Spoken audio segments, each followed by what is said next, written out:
Hare Krishna, Krishna Krishna, Hare Hare, Hare Rama, Rama Rama, Hare Hare. Hare Krishna, Krishna Krishna, Hare Hare. Hare Rama, Rama Rama, Hare Hare. Hare Krishna, Krishna Krishna, Hare Hare. Hare Rama, Rama Rama, Hare Hare.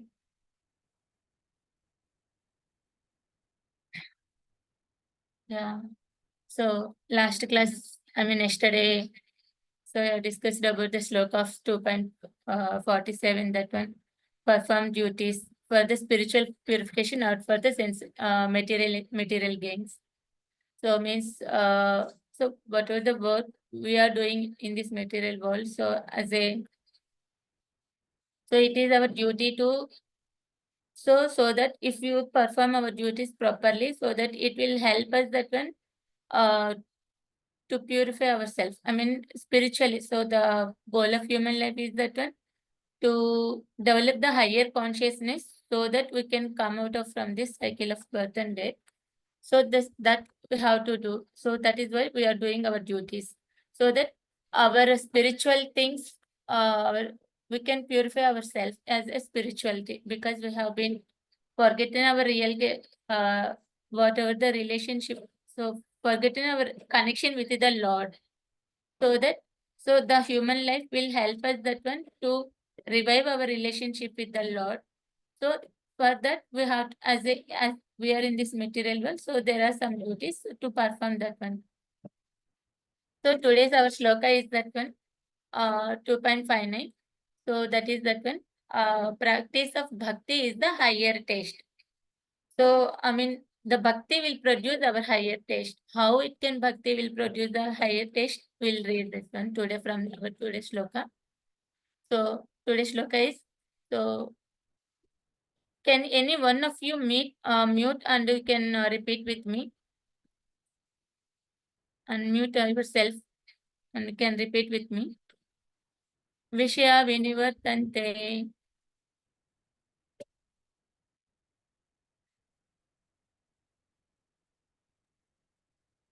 Okay. Visaya vinivartante. Niraharasya dehina. Niraharasya dehina. Rasavarcham rasopi asya.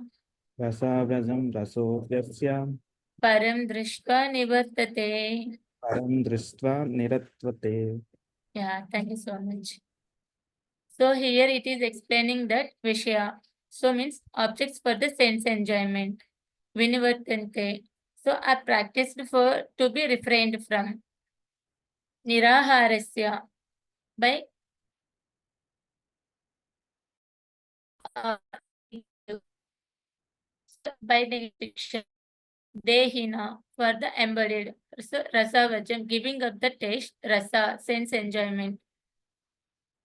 So api, so although there is asya, his param, far superior things, drishtva, by experiencing, nevartate, he sees from.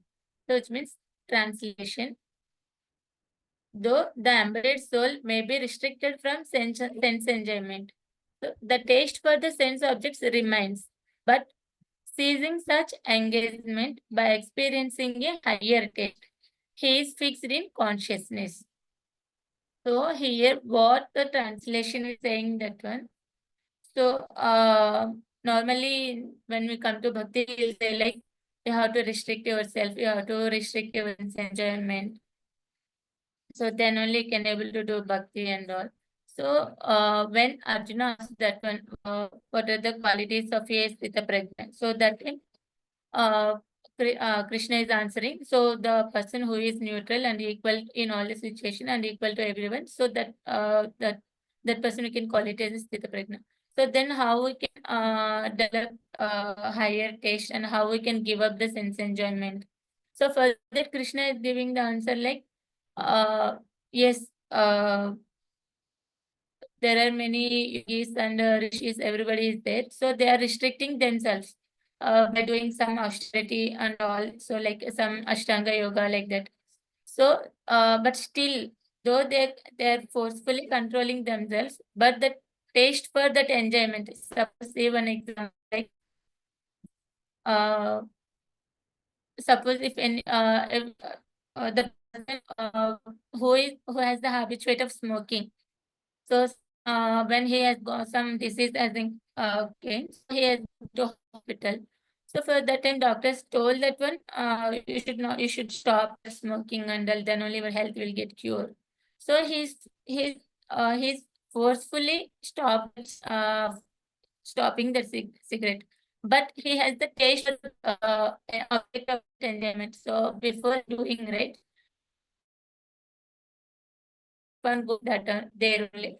So to smoke, I have to smoke, but he is forcefully doing. So the forceful stopping his enjoyment, so not going anywhere and all. But the taste for that object it remains. So then how come? So because of the taste for the object it remains, so we are forcefully stopping ourselves, but in our mind keep on there only. See if you see child, this small kid, they say that one don't see mobile, don't see games, and don't play like that. So they will not able to sit. So how much more we are saying don't do that one, that much forcefully they want to do that. So don't stop. So even though we are forcefully trying to stop ourselves, but already we have tasted of that one, so the object it remains the same. Then how come we can go on? So that is what here Krishna is explaining in this to the Arjuna's question, that one. So in part you will read this one. Unless one is transcendentally situated, it is not possible to cease from sense enjoyment. The process of restriction from sense enjoyment by rules and regulations is something like restricting a diseased person from the certain type of eatables. Means suppose if any person got the jaundice, so has gone to the doctor, so doctor suggested that you should not eat all any oily items or anything, so you just eat very light food or something and all, so which is favorable to that. And doctor at that time will suggest more that you have to take sugarcane juice, then only it will cure your disease, like that. So that time it is very difficult to that patient to stop eating.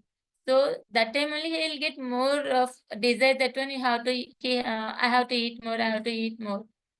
So it is like that type only, restricting the diseased person from certain types of eatables. So he think that one doctor is giving medicines so many. So then why should I have to do diet? Why should I have to stop eating these foods and all? I can eat any type of food. Now anyway, I'm taking medicines. Then why should I have to stop? No. So even though you are taking medicines, but still you have to follow the diet process. Then only the medicine will help, will cure the disease. So the patient, however, neither likes such restrictions nor loses his taste for eatables. Similarly, sense restrictions by some spiritual process like Ashtanga Yoga in a matter of yama, niyama, asana, pranayama, pratyahara, dharana, dhyana, etc. is recommended for less intelligent persons who have no better knowledge, but one who has tasted the beauty of the Supreme Lord Krishna in the course of his consciousness, no longer has a taste for dead material things. Therefore, restrictions are there for less intelligent neophytes in the spiritual advancement of life. But such restrictions are only good until one actually has a taste for Krishna consciousness. When one is actually Krishna consciousness, he automatically loses his taste for pale things. So, in spiritual life or in any religious, why the restrictions are there? Suppose, if we do puja and all, we have to be like clean our body and clean the place and vessels. If you are doing cooking or doing prasadam for the lordship and all, we have to clean everything, make it clean everything like that. Then we can cook and we'll puja nicely and keep environment as well nicely, so that we can able to do some I mean like that we will do all our things and all when it comes to festival or puja and anything. Why these restrictions directly? Why just taking bath? Why you can't do puja and all? Because These things and all will help us, and these are good things. So these things and all, the restrictions, all these things is only for the lower standards. I mean, lower standards means less intelligent persons, because they don't know what is the real bhakti. So to make them and to bring them to the higher platform, so these restrictions will help them come to the higher level. So that time they no need to follow the rules and regulations when they come to the platform of Krishna Bhakti. Consciousness has developed to the higher taste. Then these rules and regulations is not required. Because if you see the Ashtanga, I mean, if you could have heard the process of Ashtanga Yoga. The the highest thing is like dhyana stage, and like there are stages yama, niyama, asana, pranayama, pratyahara, dharana, dhyana. So for each stage, they will take lot of many years to come to to complete one stage and go to the next stage. So it is not easy thing, but there are a lot of restrictions. They have to sit on only kusha grass, and they have to eat only very very light food. In eating also there are a lot of restrictions are there, and for one yama, for that there are some restrictions. Once that is complete, when it goes go to the next level of niyama, there are furthermore strict restrictions are there. So for follow, they have to follow these regulations. Then only they can able to get the benefit of the Ashtanga Yoga that they wanted to get. All these restrictions is only for the less intelligent person, so who have no better knowledge of what is real bhakti. So, like, say suppose, it depends on like treatment given by the doctor for a diseased person based on their disease level. And uh, so that everybody lower standard of people will be there, those who have no knowledge about the bhakti. So for them directly, if you give the direct of that bhakti, so they cannot able to take and they cannot able to understand. So to those kind of people, there are the restrictions are there. So that restrictions help them to bring to that uh, one path of that one, so that then they can able to understand what is bhakti and all. So they can after that they are understanding the bhakti, they can understand what is the Krishna consciousness and bhakti. So that is why. But those who are in the higher level, for them these rules and regulations is not required. So that is what here Krishna is telling. So here we can say one example how we can understand this ones. So everybody could have been heard that one from out of concentration book in the initial stage. There Amal Mahaprabhu sir, Amal sir has given one analogy of that uh, Vishwamitra. So Vishwamitra, he is very great sage, but still he could not control when he has seen by the when he has seen Menaka only. No? Yes, Menaka. So he could not able to control his taste for that enjoyments, and so that he gave up that whatever he is doing the process of that Ashtanga Yoga and all, and he is has seen and he is enjoying with him. So see here. That shloka is example. This example is exactly we can correlate to this shloka. Vishya vinivartante niraharasya dehina. Rasavachan rasopyasa parandrishva nivartate. Though he is controlling his senses lot and he is doing many thousands of years that tapasya and austerity to get that uh, the whatever the powers and all to by doing that tapasya, he is doing a lot. But even though he's controlling his senses, but the taste for that enjoyment still it is remains in his mind. So that's why when he has seen Menaka, so the taste for that object he could able to remember. Then he gave up the process, whatever he is doing, and he come to Menaka and he is enjoying with him. That is what he Krishna is what is meant of it. Though we are trying to forcefully control our senses, it will not be useful because the taste of that object it will remain. So then how we can overcome means, so just by engaging ourselves in the Krishna consciousness. So then only we can able to overcome slowly. Otherwise, uh, simply controlling that one, it is not useful. So how we can able to come to Krishna consciousness, then how we can be easily overcome means. So there is one more example from the Bhagavatam, like the say King Ambarish Maharaj. So Ambarish Maharaj, like he is a great king. And when Durvas Muni is a great sage, he has powers, but he is proud that one. Durvas Muni has. So when Durvas Muni, so there is a lot of conversation. I'll just try to cut it into a simple thing. So when Durvas Muni came to Amrish Maharaj, so Amrish Maharaj is giving some normally when guests come to our house means we will do some things, right? We will give, washing their feet and giving seat to them so that they can sit properly and arranging food and everything. So when he's about to do that one, so Durasmuni told that one, I have some rituals, I have to go somewhere. So when if so the so Durasmuni has gone to perform his rituals, daily things and all. So meanwhile, Amrish Maharaj is doing uh fasting Ekadasi Vrata from fast 1 year for the benefit of the entire his kingdom. So he has to break his fast. So 2-3 drops of water he took, and meanwhile, so this got to know by the Durvasa Muni, sorry, and he got angry and he came and he about to kill Durvasa Ambarish Maharaj. So he got that much of anger.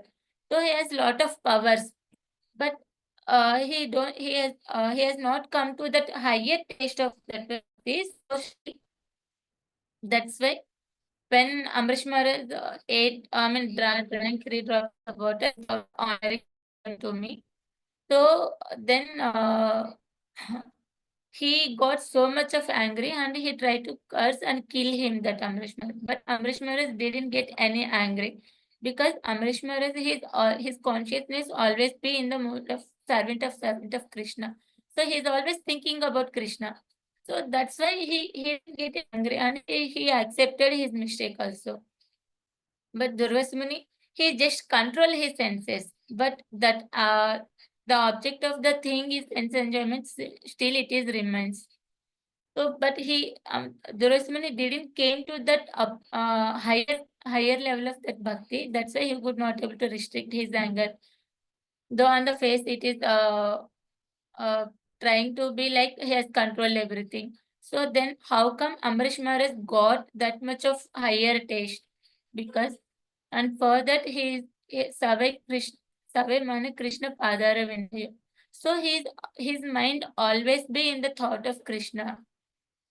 So he's always like we can say like his mind he's always thinking about Krishna, and his body, entire body, and his hands are using to clean the temple, and his legs are using to go to the temple, and his ears are using to hear about the Lord, and his eyes are using to see the form of the Lord.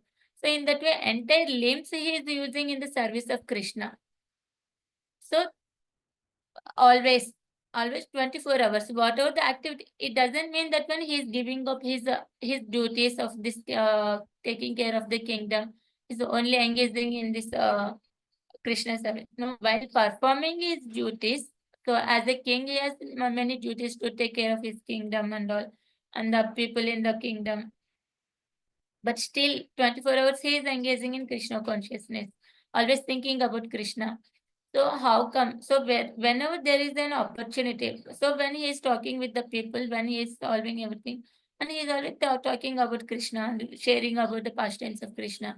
And if any brahmanas are come to his home, he is hearing from them about Krishna. So in that way, so anyway, always he is trying to remember Krishna only. So then he got the taste for the higher level, and he could able to understand. So then he could able to understand what is real bhakti and what is the connection with the Lord. So when one who has developed that higher level of consciousness, thinking that one Krishna is the supreme personality of the Godhead, so then who has taste for the love of Krishna. So then the whatever the things are there in the lower level, so the taste for the enjoyment of this material world, everything will go away very easily. I mean that the taste for that object also will go away, because when we have the higher taste of in our level, our consciousness, the lower level nobody wanted to take that one. Suppose see we have the kheer, very very tasty kheer we have, and dry chapati, dry rotis we have. So then by saying these two, so we already obviously we'll try to take this kheer only. So nobody like to eat pale chapatis, stale chapatis if we have the fresh kheer. So same way, those who have the higher consciousness that want to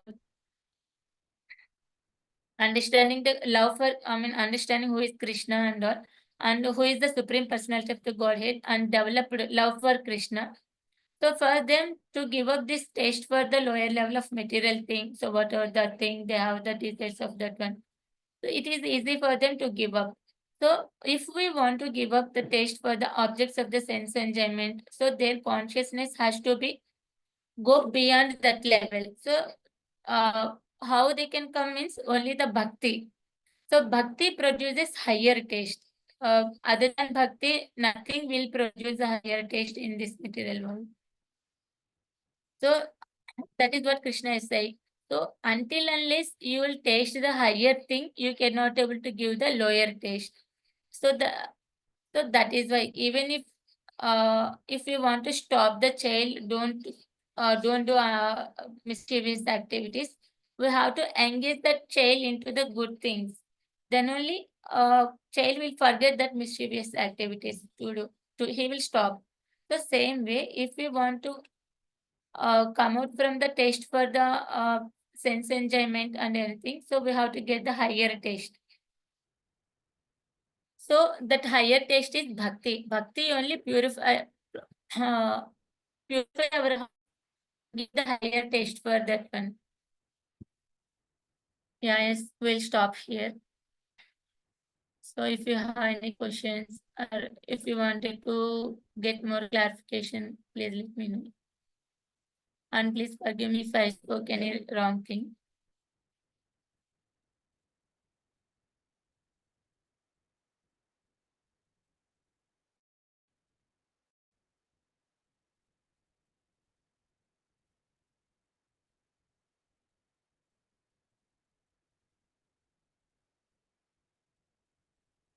Uh, Bhakti means what, Mataji?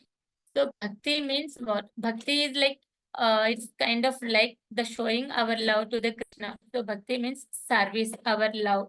Suppose see, as a mother saying to the her child.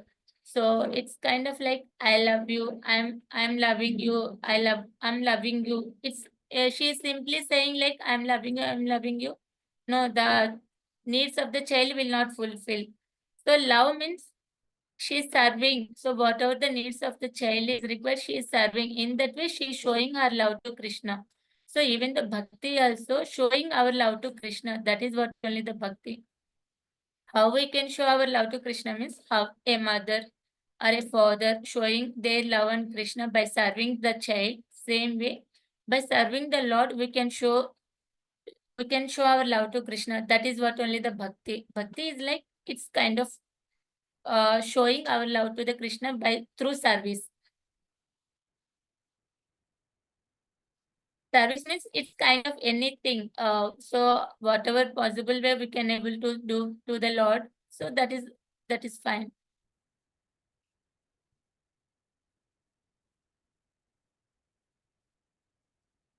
Yeah, thank you so much. So we can stop here and we can so whatever question you can share the points in that group.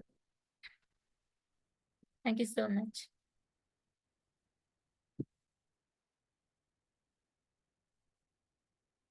Once again, happy Diwali to all of you.